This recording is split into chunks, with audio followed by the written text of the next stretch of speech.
The chill that ran through Ethan Vance had nothing to do with the early spring air whipping against the panoramic windows of his penthouse apartment. It was a colder, far more insidious kind of chill, born from the glowing headlines on the 80-inch screen dominating his living room. Sterling CEO Anya Vance donates bone marrow to critically ill mother of childhood sweetheart, praised as Angel of Hope. Her name. The words blurred, then snapped into agonizing focus. Anya Vance. No, Anya Sterling. She had insisted on keeping her maiden name for professional branding, a decision he'd always accepted, though a small part of him had quietly wished for the simple unity of their shared surname. Now he understood why it never truly mattered to her. He pressed a trembling hand against the cool glass, the skyline of the metropolis shimmering like a cruel taunt. Below, the city's pulse throbbed, indifferent to the implosion of his world. Anya, his wife of 3 years, CEO of Sterling Industries, a woman whose life revolved around quarterly reports and hostile takeovers, had secretly undertaken a major medical procedure. Not for him, not for his family, but for his mother. The mother of Asher Hayes. Her first love. The one she still referred to, even after all these years, as the defining challenge of her youth. The news report, playing on a loop across every major network, painted a picture of heroic selflessness. Footage showed Anya, pale but resolute, emerging from the hospital, a carefully orchestrated press conference following, where she spoke in measured tones about the profound privilege of giving back to a woman who had once been like a second mother to her. She even subtly referenced deep, enduring bonds from her past. Ethan watched, paralyzed by a cocktail of disbelief, humiliation, and a pain so sharp it felt physical. He remembered the vague excuses for her recent absences, the weary smiles she'd offered when he'd asked if she was feeling unwell. A corporate merger, she'd said. High-stakes negotiations. He'd believed her, wrapped in the familiar comfort of his own unwavering trust, a trust she'd just systematically dismantled piece by agonizing piece. Their marriage to him had been a sanctuary built on mutual sacrifice. He'd poured his energy into creating a home where Anya could shed the armor of her corporate life, a place of quiet understanding amidst the storm of her ambition. He'd put his own aspirations on hold, delaying a promising career in venture capital to support her meteoric rise. He'd been her sounding board, her confidant, her steadfast anchor. He'd believed, foolishly perhaps, that her occasional distant gaze, her frequent late nights, were simply the price of partnering with a woman of her stature. He had never once suspected that her heart, the very core of her being, might still be tethered to a ghost from her past. The image of her, looking so fragile yet so determined on screen, speaking of her enduring bonds, was a betrayal far deeper than any infidelity. It was a public declaration of where her true loyalty lay, a spotlight shone on a devotion that had never been his. He wasn't just secondary, he was invisible. He was a placeholder, a convenient, unassuming husband while she carried a torch for another. The sting wasn't just about her past love, it was about her audacity, her blatant disregard for his feelings, her decision to make such a profound, personal sacrifice for another man's family while leaving him, her husband, utterly in the dark. It was a profound disrespect, a public castration of his dignity. His phone buzzed incessantly. Marcus, his best friend and business partner, was calling. He'd probably seen the news. Ethan ignored it.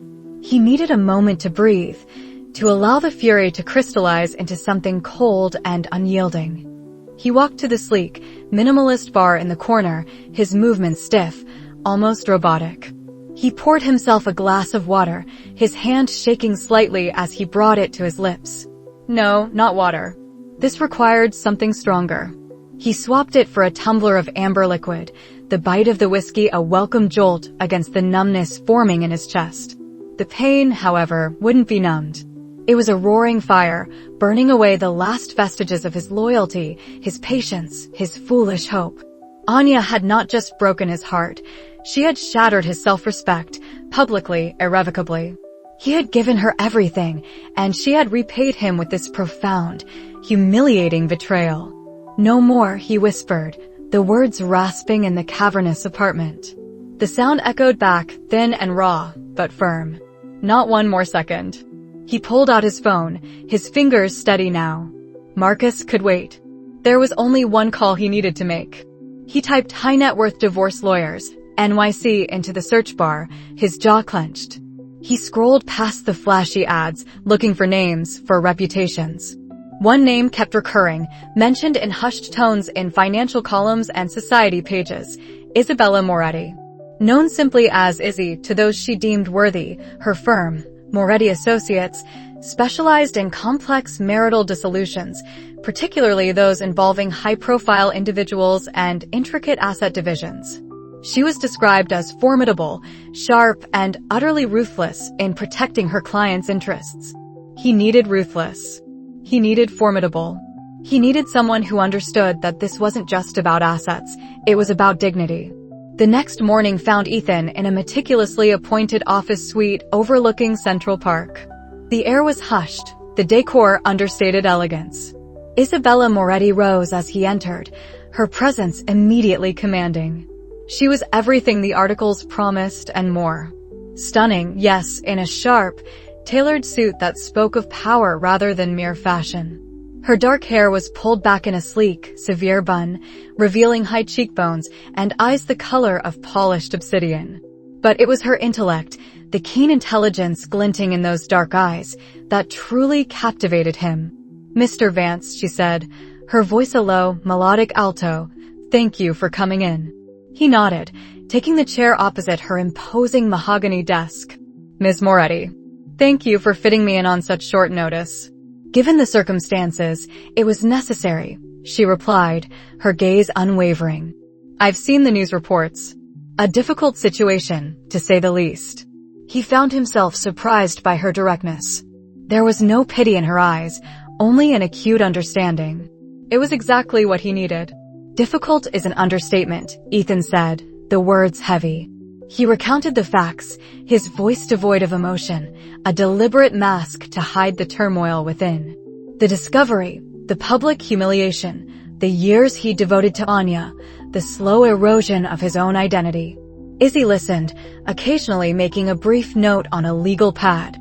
She didn't interrupt, didn't offer platitudes. When he finished, the silence in the room was profound. "Mr. Vance," she began, leaning forward slightly, her posture radiating controlled power, "what do you want from this divorce?" "Dignity," he said, the word coming out with unexpected force. "And my life back. My own life. Without her shadow, without her condescension, without the constant reminder that I was never enough." A flicker, perhaps of approval, crossed her face. "That's a powerful objective." "Emotionally, it's clear. Legally, we need to translate that into actionable terms. Given Mrs. Sterling's public profile and the nature of the alleged betrayal, we have a strong foundation for asserting emotional distress and a significant marital asset division that reflects your sacrifices." She paused, her gaze piercing. "Understand this, Mr. Vance. Anya Sterling is a formidable opponent. She will not relinquish control easily, especially not when her public image is at stake. This will be a battle, not merely a negotiation." "I understand," Ethan replied, his resolve hardening. "I'm ready for a battle. I just need you to lead the charge." A faint, almost imperceptible smile touched Izzy Moretti's lips. "Then let's begin. Our first step is to issue the formal notice of separation and intent to file for divorce. Simultaneously, we will issue a preliminary injunction to protect your financial interests. This will hit Mrs. Sterling fast, and it will hit her hard." Ethan felt a strange lightness, a sense of burden beginning to lift. This wasn't just a lawyer. This was an architect of his future. He looked out at the city, no longer a cruel taunt, but a landscape of possibility. He was no longer just Anya Vance's overshadowed husband. He was Ethan Vance, and he was about to reclaim his entire world. The first shot had been fired, not by Anya, but by him. And Isabella Moretti was holding the gun. The digital storm broke on a Tuesday morning. Ethan Vance awoke not to the gentle chime of his alarm, but to the insistent, almost frantic buzzing of his phone. Notifications from news outlets, social media feeds, and calls from concerned friends. each one a hammer blow to the fragile peace he'd begun to cultivate. The story was everywhere, splashed across every major news portal. Sterling CEO's secret sacrifice. Anya Sterling donates bone marrow to first love's ailing mother. The CEO's heart of gold, a testament to enduring loyalty. Ethan Vance, CEO's husband, silent amidst public outpouring for Sterling's compassion. The articles, carefully curated and undoubtedly orchestrated by Anya's PR machine, painted her as a saint. A woman of immense power and even greater compassion, sacrificing her body for a noble cause, a cause inextricably linked to a man who wasn't her husband. The bone marrow donation, originally a private betrayal, was now a public spectacle, the grand narrative woven around her selflessness completely erasing Ethan's existence, reducing him to a footnote. A man whose pain was irrelevant in the face of her manufactured heroism. He stared at a particularly egregious headline, the photo beneath it showing Anya, looking serenely strong in a hospital gown, her eyes distant, almost beatific. Beside it, a much smaller, grainy photo of him, taken months ago at some corporate event, looking vaguely detached. The implication was clear. He was the cold, unfeeling husband, incapable of understanding the depth of her noble sacrifice. Humiliation, hot and nauseating, surged through him, eclipsing the dull ache of betrayal. They weren't just divorcing, she was divorcing him in the court of public opinion, painting him as the ungrateful villain, while simultaneously solidifying her own flawless image. His phone rang again. Marcus. Ethan snatched it up. Marcus, I can't. Don't even try, buddy. I saw it. It's a full-blown media circus. They're making her out to be Mother Teresa. Your phone probably hasn't stopped ringing with reporters trying to get a quote. Don't answer anything. Marcus's voice was firm, grounding. Have you heard from Izzy? Not yet, Ethan admitted, his voice hoarse. I assume she's seen it. Of course she has. She's probably already got a strategy. Call her. Let her handle it. He took Marcus's advice, calling Izzy's office. Her assistant, a calm, efficient woman named Lena, immediately patched him through. Ethan. I was just about to call you. Izzy's voice was crisp, devoid of surprise or panic, a cool balm to his frayed nerves. As you've undoubtedly seen, Miss Sterling's team has gone live with the hero narrative. It's precisely what I expected. They're controlling the flow, positioning her as a compassionate titan, and by extension, painting you as, well, as the obstacle to her enduring loyalty, perhaps. Obstacle, Ethan repeated bitterly. Or the disposable husband. Precisely. But this works in our favor, Ethan. Her public display of devotion to another man, while married to you, is a key piece of leverage for us. It establishes the emotional abandonment, the complete disregard for your marriage. It confirms what we've been arguing, that the marriage was, in fact, over in her heart long before you initiated divorce proceedings. Izzy's words were like surgical instruments, dissecting the emotional mess and revealing the clean, sharp lines of legal strategy. We don't need to fight her narrative directly in the media just yet. Let her bask. The higher she climbs on that pedestal, the harder she'll fall when the truth of the divorce details begins to emerge. So, what do we do? Ethan asked, feeling a sliver of hope cut through the humiliation. For now, nothing. You maintain radio silence. Let them speculate. Let them call you. Say nothing. Refer all inquiries to me. I've already drafted a very brief, very neutral statement acknowledging the divorce proceedings and requesting privacy during this difficult time. It's standard, it's polite, and it keeps us out of the mud. We let her overplay her hand. Then, when the time is right, we counter. Ethan felt a knot in his stomach loosen. You think she's overplaying it? She always does, Ethan. Anya Sterling thrives on control and adoration. She sees this as an opportunity to reinforce her public image, not as a messy personal entanglement. She thinks she can dictate the terms of public perception, just as she dictates everything else. There was a quiet confidence in Izzy's voice that reassured him profoundly. Let her. This isn't just about public opinion, it's about the court and about ensuring you get what you deserve. They scheduled an in-person meeting for that afternoon. Arriving at Izzy's impeccably organized office, Ethan found her poring over legal documents, a delicate pair of reading glasses perched on her nose. She looked up, her expression softening slightly. "Ethan, come in." She gestured to the comfortable leather armchair opposite her desk. "Coffee?" He nodded, grateful. Lena brought in a fresh cup, black, just as he liked it, without him having to say a word.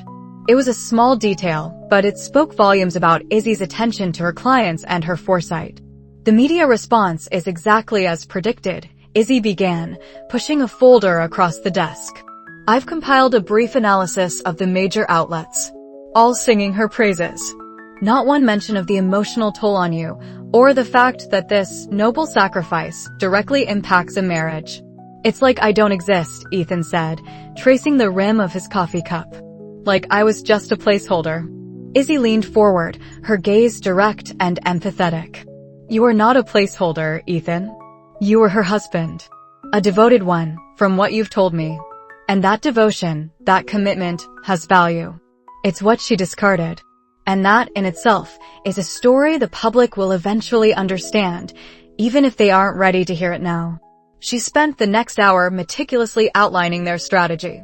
It wasn't just about assets. It was about protecting Ethan's reputation from the smear campaign Anya was subtly orchestrating.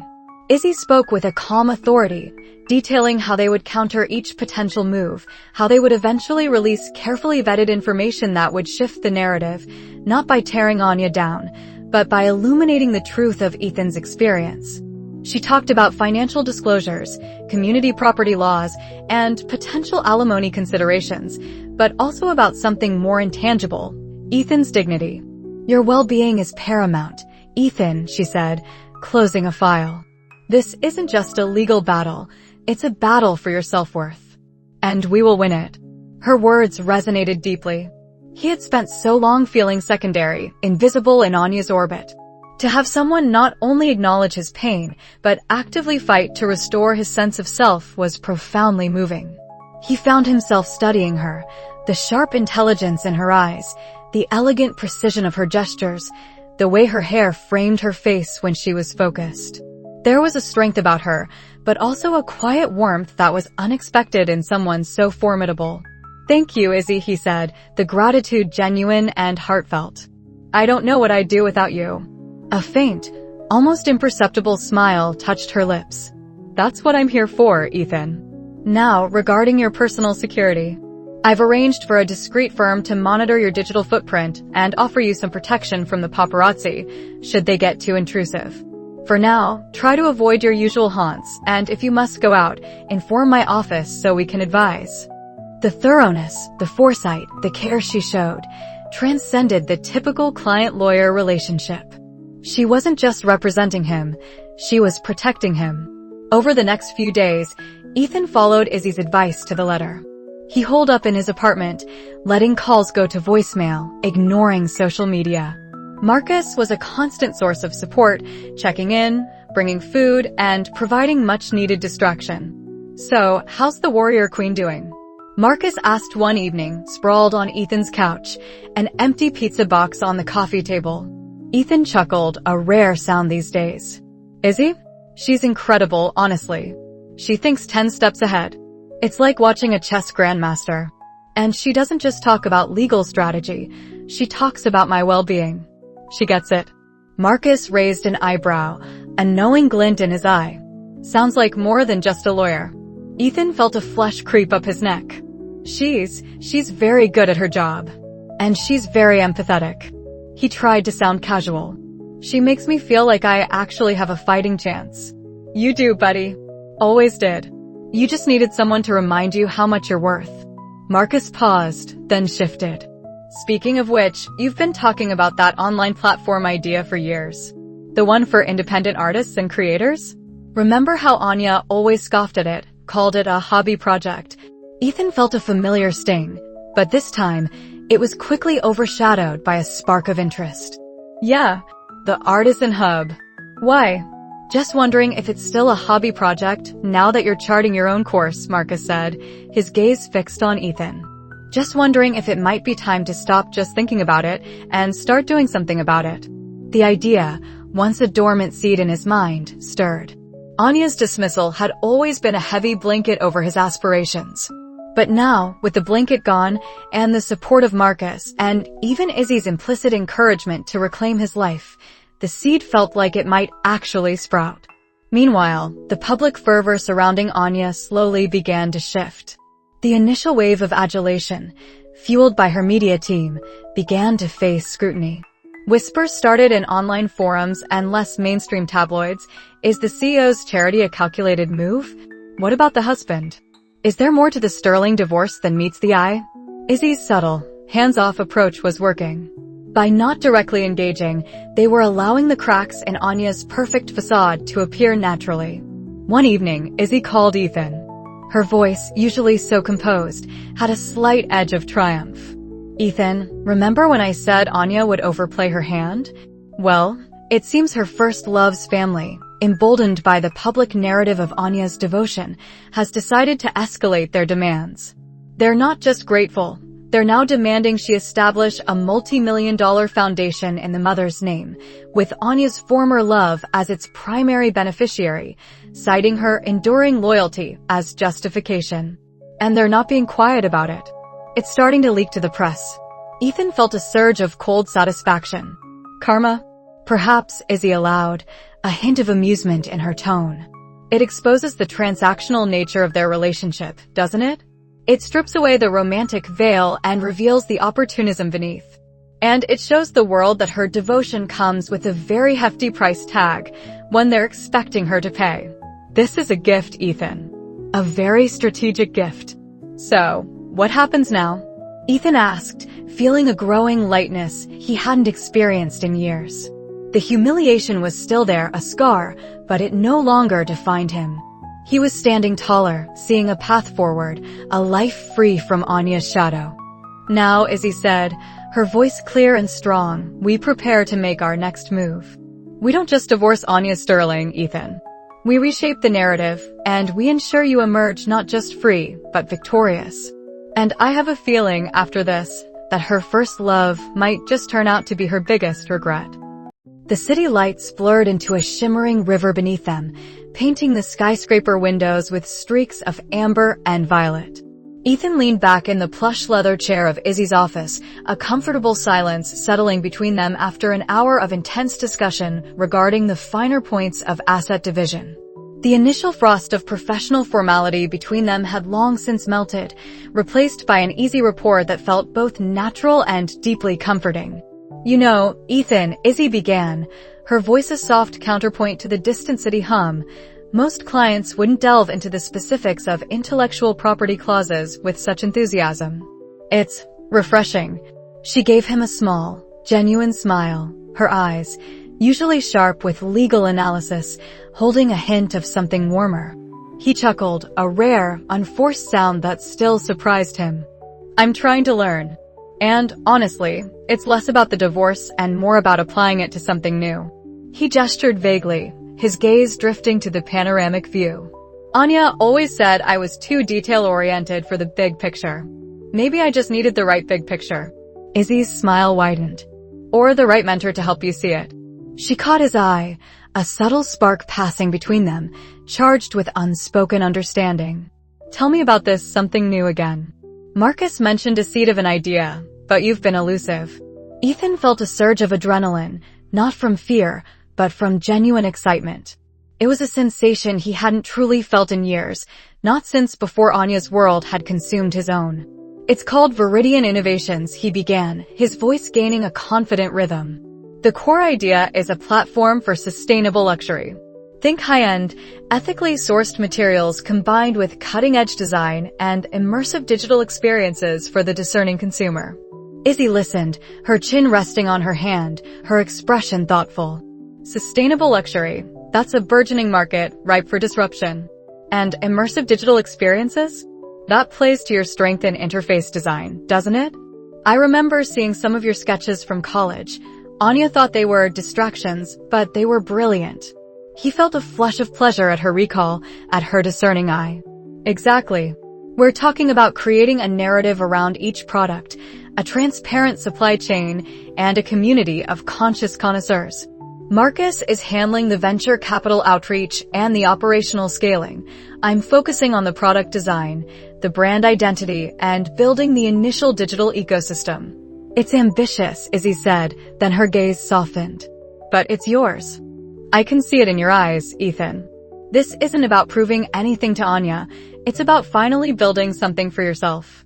Their conversation flowed effortlessly from business strategy to shared interests, the lines between client and lawyer blurring with each passing minute. They discussed art, politics, the latest tech innovations, and even their favorite obscure coffee shops. Ethan found himself opening up to Izzy in ways he hadn't to anyone, not even Marcus.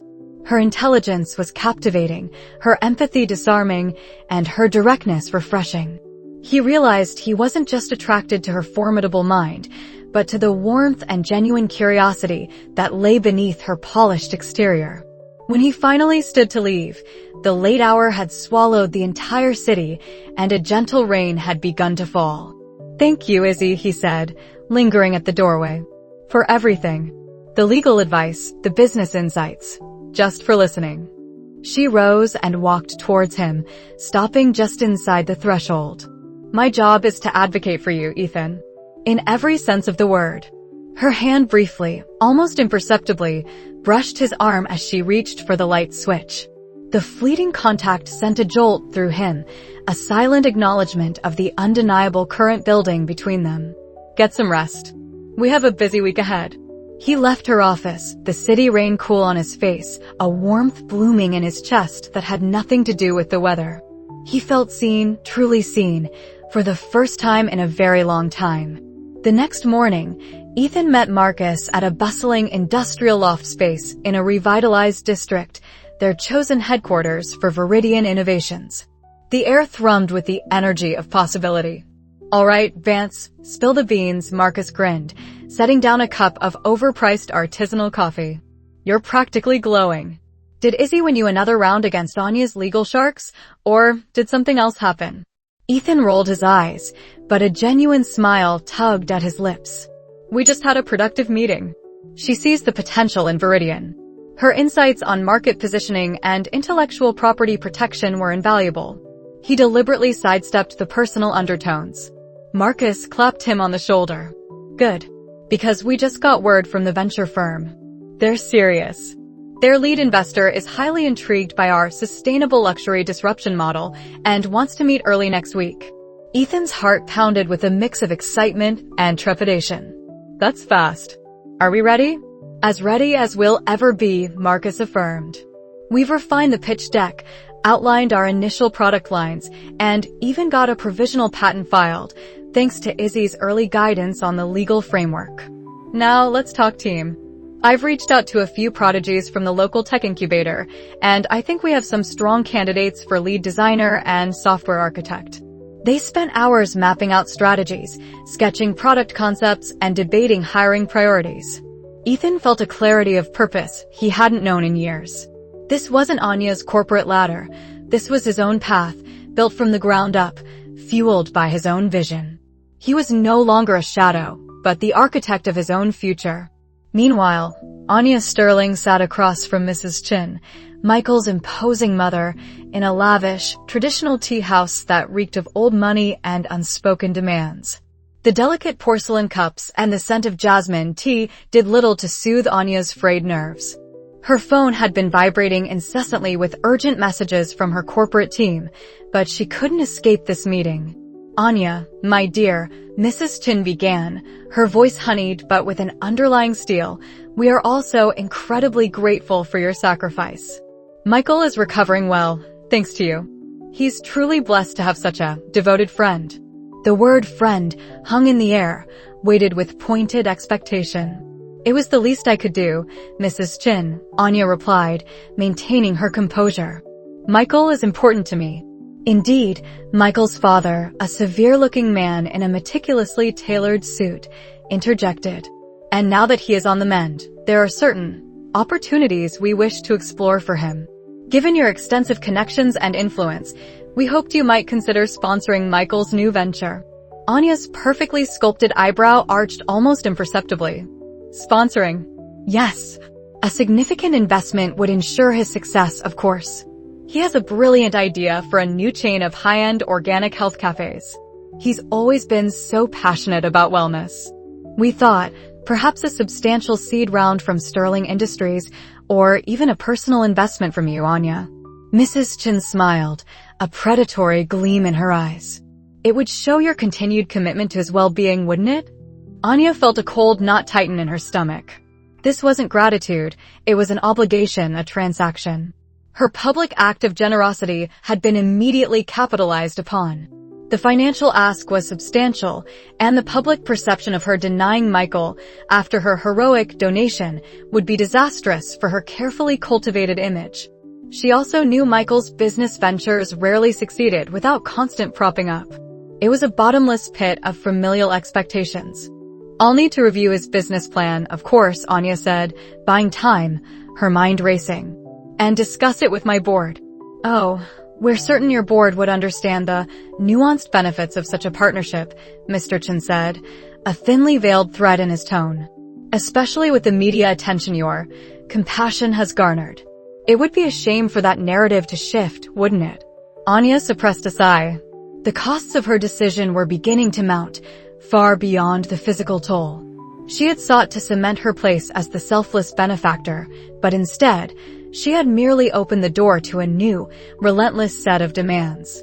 The carefully constructed walls around her personal and professional life were starting to show cracks, and the constant media attention, once a tool, was now a double-edged sword, trapping her in a gilded cage of public expectation. Later that evening, in her silent, cavernous penthouse, Anya scrolled through news feeds.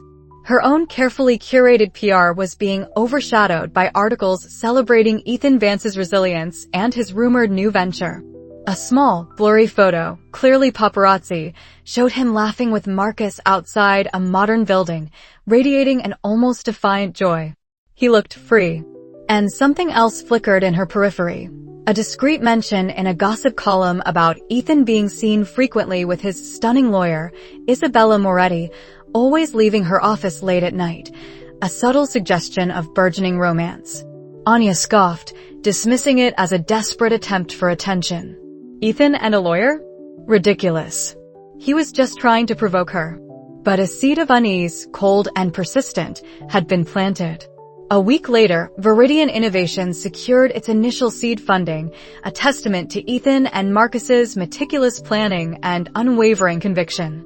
The celebratory dinner was small, just Ethan, Marcus, and to Ethan's delight, Izzy. They chose a quiet, upscale bistro, the kind where conversation flowed easily and the food was an experience. The mood was buoyant, the clinking of glasses echoing their success. To Viridian Innovations, Marcus toasted, raising his champagne flute. And to the man who made it happen. Ethan smiled, a deep, contented warmth spreading through him. To the team, he corrected, looking meaningfully at Izzy. Couldn't have done it without either of you. Izzy's gaze met his, soft and shimmering in the candlelight. I'm just glad to see you pursuing your passion, Ethan. It's inspiring. Later, after Marcus had left, citing an early morning flight, Ethan and Izzy lingered over a final glass of wine. The air between them was thick with unspoken emotions, the professional veneer now almost entirely dissolved. I know this isn't strictly professional, Ethan began, his voice low, his heart thrumming. But I have to say it. Spending time with you, working with you, it's been the most authentic connection I've felt in years. You see me, Izzy? Truly see me. Izzy's hand, resting on the table, trembled almost imperceptibly. She didn't look away. And I see a man of incredible depth and integrity, Ethan. One who deserves far more than he was given. You're building an empire, not just of business, but of self-respect. She paused, her voice softening further. And I find myself incredibly drawn to that. He reached across the table, covering her hand with his own. Her skin was warm, soft. The city lights outside seemed to dim, focusing all light on this intimate moment. Isabella Moretti, he said, his thumb stroking the back of her hand, I want to know you, outside of contracts and courtrooms. I want to explore this connection we share. Her eyes, usually so guarded, now held a dazzling vulnerability. A slow, breathtaking smile bloomed on her lips. "I think," she whispered, leaning closer, her gaze locked with his, "that's exactly what I want too." As they walked out into the cool night, the city stretching endlessly around them, Ethan felt a profound sense of peace. The divorce was still ongoing, Anya was still Anya, but something fundamental had shifted. He was no longer waiting for life to happen to him. He was building it, brick by beautiful brick, with a fierce, joyful determination. And as Izzy's fingers intertwined with his, a clear, confident thought solidified in his mind. This was just the beginning. The sleek, minimalist office of Ascendant Innovations hummed with a different kind of energy than the one Ethan had grown accustomed to in Anya's corporate empire. Here, it was a vibrant current of shared ambition and genuine enthusiasm. Tonight, that current coalesced into a celebratory hum. Marcus, ever the boisterous one, clinked a crystal glass against Ethan's. "To Ascendant Innovations," Marcus declared, a wide grin splitting his face. 1 year since inception, and we've not only hit our Q4 projections, but exceeded them by 20%. The Nexus platform is officially disrupting the market. Ethan smiled, a true, unburdened smile that reached his eyes. "And to you, Marcus, for being the architect behind the business plan that made it all happen. I just built the engine." Their Nexus platform, an innovative AI-driven data analytics solution, had been Ethan's brainchild, painstakingly developed in the quiet hours of his marriage, often sidelined by Anya's relentless demands. Now it was a roaring success, gaining significant traction in a fiercely competitive tech landscape. He was no longer just Anya Sterling's husband. He was Ethan Vance, CEO of Ascendant Innovations, a man building his own legacy. Izzy walked in then, a vision in a tailored sapphire dress, a stack of legal documents tucked under her arm. Her presence instantly brightened the room, her confidence and poise radiating. She laid the documents on Ethan's desk, but her eyes, warm and intelligent, found his. "Congratulations, gentlemen," she said, her voice a soothing melody amidst the celebratory chatter. "I just finalized the acquisition of DataStream, which will give Nexus an even stronger foothold in the medical research sector. Marcus, your projections for market penetration were spot on." Marcus puffed out his chest playfully. "See? I told you, Izzy. My instincts are rarely wrong." Izzy chuckled, then turned her full attention to Ethan. "And Ethan, your architectural vision for the Nexus platform is nothing short of brilliant. This isn't just a win. It's a seismic shift for Ascendant. With DataStream integrated, we're looking at a valuation increase that even the most optimistic venture capitalists wouldn't have predicted a year ago." Her praise wasn't just professional, it was imbued with genuine admiration, a recognition of his inherent talent that Anya had rarely acknowledged. It was this unwavering belief, both in him as a person and in his potential, that had been the bedrock of their evolving relationship. Later, after Marcus had left to coordinate the next round of celebrations with the team, Ethan and Izzy lingered in the office. The city lights twinkled outside the panoramic window, a breathtaking tapestry of ambition and opportunity. "You know," Ethan said, turning to face her, his hands gently finding hers. "I'm not sure I could have done any of this without you, Izzy. Not just the divorce, but Ascendant too. Your insights, your strategic thinking, you're more than just my lawyer." Izzy squeezed his hands, her gaze tender. "And you're more than just a client, Ethan. We're partners, in every sense of the word. Watching you reclaim your purpose, seeing this incredible vision come to life, it's been inspiring. You deserve every bit of this success." The unspoken affection hung in the air, a warm, comforting presence. Their connection had deepened from professional respect to something profoundly personal, built on shared intellect, genuine support, and an understanding that bypassed mere words. Their future, once a daunting question mark, now felt like an open road, clear and full of promise. Meanwhile, in the gleaming penthouse office of Sterling Holdings, the atmosphere was anything but celebratory. Anya Sterling stared at the holographic projection of the latest quarterly report, her jaw tight, a muscle ticking in her temple. The numbers were grim. Investor confidence was plummeting, directly linked to the ongoing public relations nightmare surrounding her bone marrow donation. The initial wave of praise for her altruism had curdled into a cynical narrative, a powerful CEO putting personal loyalties ahead of corporate stability, using company resources for personal benefit, and a general questioning of her judgment. The board is concerned, Anya, her chief financial officer, Mr. Davies, said, his voice carefully neutral.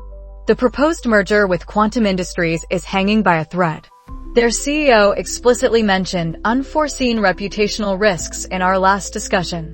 Anya slammed her fist lightly on the polished desk, the soft thud echoing in the tense silence. Reputational risks? This is ridiculous. I saved a life. My integrity should be lauded, not questioned. Davies cleared his throat. With all due respect, Anya, the media narrative has shifted. The public no longer sees it as a simple act of charity. The focus is on Mr. Chin, your first love, and the perception that your personal life has become a distraction. And the ongoing divorce proceedings, particularly the allegations of emotional neglect, haven't helped. As if on cue, Anya's personal assistant, Sarah, knocked tentatively and entered, her face pale. Miss Sterling, I'm sorry to interrupt, but another call from Mr. Chen's sister.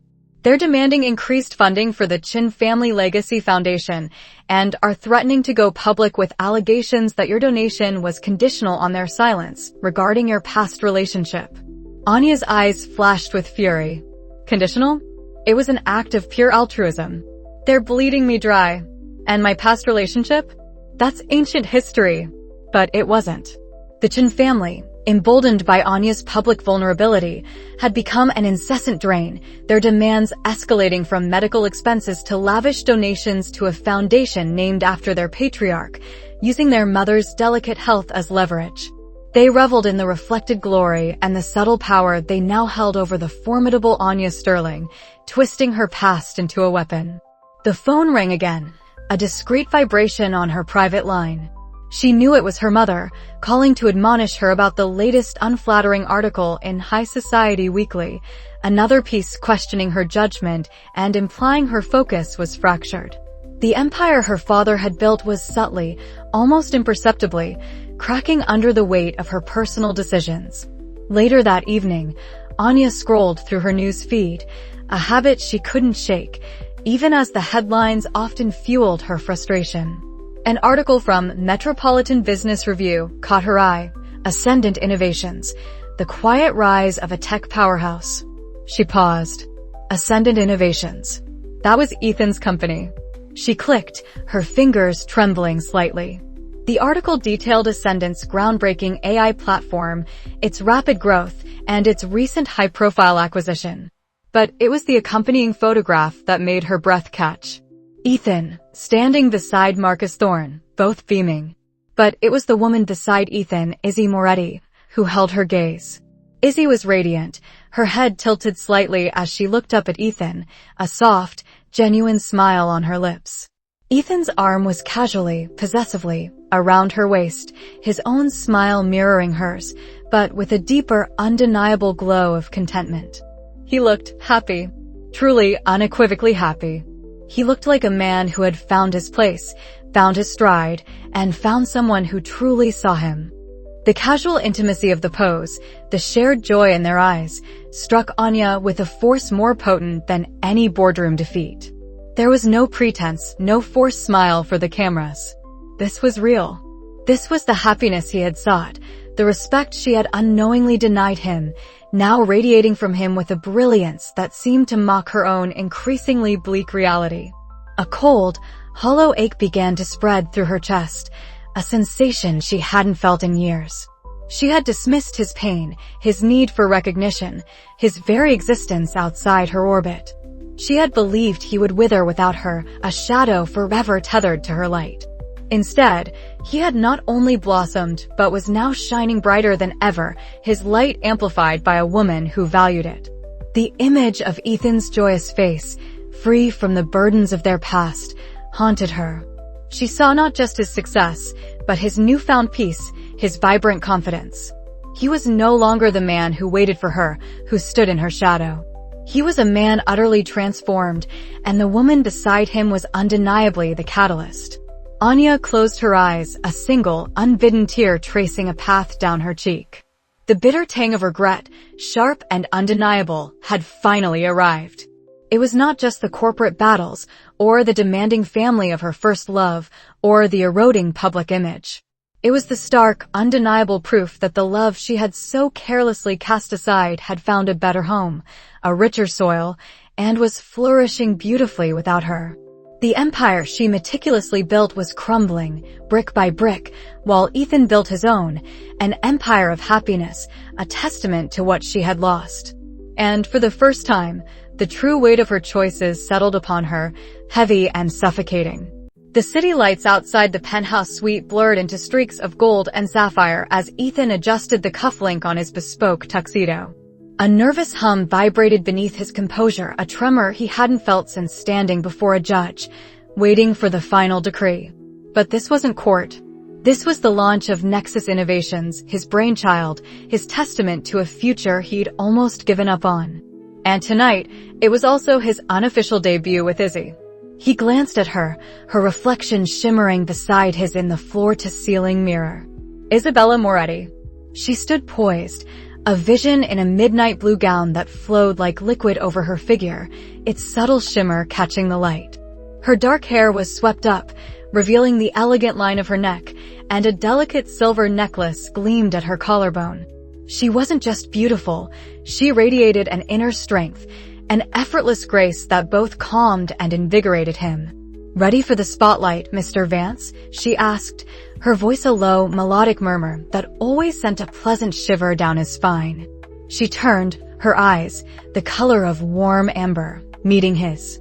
There was no judgment, no pretense, just profound understanding and a quiet, unwavering belief. He reached for her hand, intertwining their fingers. Her skin was warm, soft. "With you by my side? Always." A soft smile touched her lips, genuine and deep. "Good. Because tonight isn't just about Nexus. It's about you.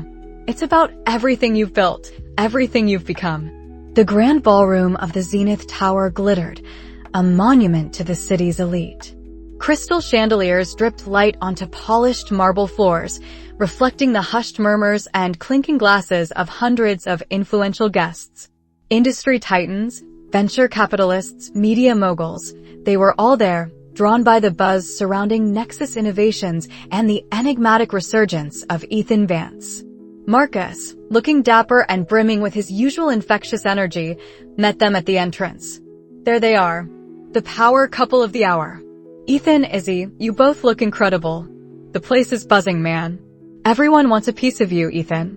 And everyone's wondering about her," he whispered, nodding subtly towards Izzy with a knowing wink. Ethan squeezed Izzy's hand. "They'll find out soon enough." He felt a surge of pride, not just for his company, but for the woman beside him. He wasn't hiding anything anymore. He wasn't shrinking into anyone's shadow. As they moved through the crowd, a palpable shift occurred. Heads turned, conversations paused. Ethan, who had once been merely Anya Sterling's husband, now commanded attention in his own right. He exchanged confident greetings, discussed market trends, and spoke passionately about Nexus's vision for sustainable urban tech. Izzy was his anchor, her presence a silent testament to his newfound stability and success. She moved with effortless charm, engaging with guests, offering insightful comments, and always radiating a supportive warmth towards him. Then, the moment arrived. Ethan ascended the podium, the spotlight finding him. He scanned the faces, a confident smile playing on his lips. "Good evening, everyone," his voice, steady and resonant, filled the room. "Tonight marks a new beginning, not just for Nexus Innovations, but for me, personally." He spoke of his journey, of finding passion and purpose, of turning setbacks into launchpads. He spoke of the innovative spirit behind Nexus, its potential to redefine urban living. And then, his gaze found Izzy's in the front row, his voice softening, imbued with an emotion that transcended business. But no journey, no venture, can truly thrive without unwavering support, profound belief, and genuine partnership. I am incredibly fortunate to have found all of that, and so much more, in Isabella Moretti. He stepped down, extending a hand to her. As she joined him on the small stage, the applause swelled. He took her face in his hands, gently, and kissed her. It wasn't a showy, performative kiss, but a tender, heartfelt declaration. The cameras flashed, the crowd roared, and in that moment, Ethan Vance truly, completely, embraced his new life, his new love, and his undeniable self-worth. Anya Sterling stood near a towering potted palm, a crystal flute of champagne clutched tightly in her hand. The chill of the glass was a meager counterpoint to the icy dread coiling in her stomach. She watched the tableau unfold, Ethan, beaming, vibrant, alive, kissing that woman on stage. The kiss seemed to sear itself into her retina, each flash of the camera a painful stab. She had come here, ostensibly, for corporate networking. To remind the world that Sterling Enterprises still commanded respect, despite the recent whispers. The whispers had started innocuously enough, a dip in stock prices attributed to market volatility, a minor scandal involving a disgruntled employee. But then came the public scrutiny of her personal life, the relentless media dredging up the bone marrow donation, painting her as a heartless corporate drone who abandoned her husband for a phantom of the past. Her first love's family, far from grateful, had become a demanding vortex, leveraging her public act of kindness into a constant drain on her resources and emotional energy, threatening to expose even more unsavory details if she didn't comply. Her carefully curated image, her fortress of power and control, was crumbling. And now this. Ethan. He was unrecognizable. Not physically, but in his aura.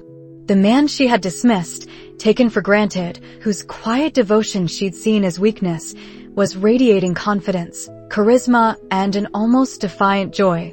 He wasn't secondary anymore. He was the main event. And Isabella Moretti, the lawyer she'd initially scorned, stood beside him, not just as a partner, but as an equal, a radiant force in her own right. Izzy's gaze, when it met Ethan's, held a depth of adoration and respect that Anya had never truly offered him. Anya remembered the first time she'd seen Ethan after their divorce was filed. He'd been hurt, yes, but still faintly shadowed, still carrying the echoes of their life together. Now, those echoes were gone, replaced by a symphony of success and undeniable happiness. She thought of the cold, empty silence of her penthouse, the weight of her responsibilities pressing down, the hollow ache where genuine connection used to be. She had believed she was too complex for Ethan, too ambitious, too driven. She had believed he could never understand her world, her sacrifices. But looking at him now, at the easy, authentic way he engaged with the very elite she had so desperately sought to impress, she realized the devastating truth. He hadn't been the one who couldn't keep up. She had been the one who couldn't appreciate what she had. The whispers around her now were different. Not about Sterling Enterprises' latest quarterlies, but about Ethan Vance's meteoric rise. About the stunning lawyer by his side. About the genuine warmth and respect that flowed between them. People were talking about their empire of happiness, not hers.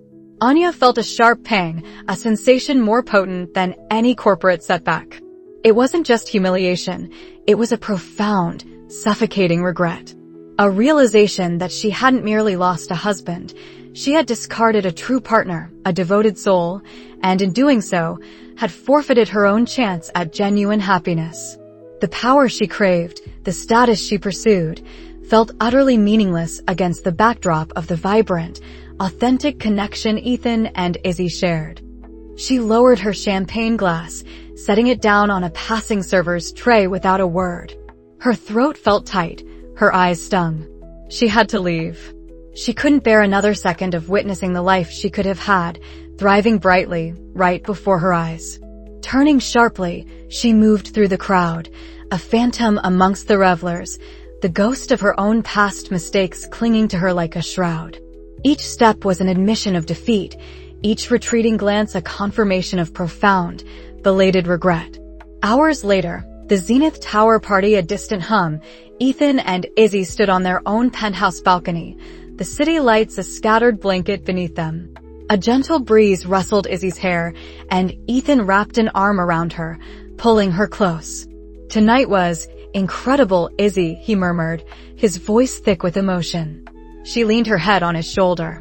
"It was everything you deserved, Ethan. Everything you worked for." He turned, gently tilting her chin up. "No, it was more. It was you. You believed in me when I barely believed in myself. You showed me what true partnership looks like, what real love feels like." Their eyes met, and in their depths, a silent promise hung in the air. A future, not just of business success, but of shared laughter, quiet evenings, and unwavering support.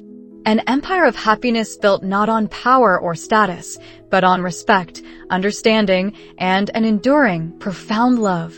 "What's next for us, Ethan Vance?" she whispered, a playful lilt in her voice. He smiled, a genuine, unburdened smile that reached his eyes. "Everything. Absolutely everything." He tightened his embrace, gazing out at the vast, shimmering city, a canvas of endless possibilities. He had reclaimed his life, built a new one, brick by brick, heart by heart. But the journey, he knew, was only just beginning. And somewhere, across this sprawling metropolis, a CEO who once had it all, was just starting to realize how truly empty her victory had become, and how steep the price of her regret would prove to be. The weight of her solitude, once a symbol of her strength, was now an unbearable burden, and she had only herself to blame. The question lingered, what would a woman like Anya Sterling do when faced with such an undeniable, irrevocable loss? The answer, Ethan suspected, would be as complex and unforgiving as she herself was.